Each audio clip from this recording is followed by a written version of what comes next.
We are working. I've seen that there have been considerations about being the UK leaving the European Union. This might affect the European Union capacity to be a defense and security provider.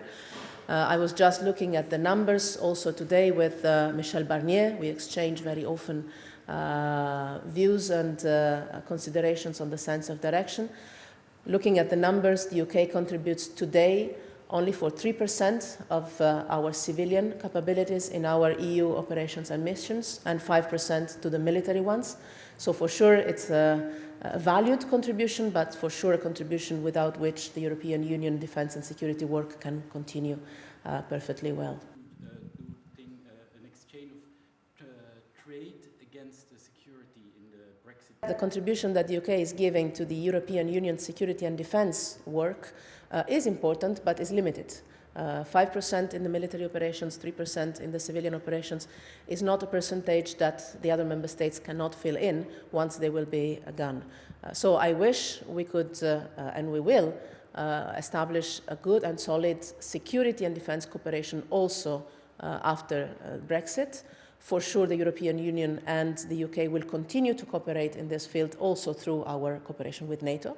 I have no news of the UK leaving NATO, so this will continue to be a common fora.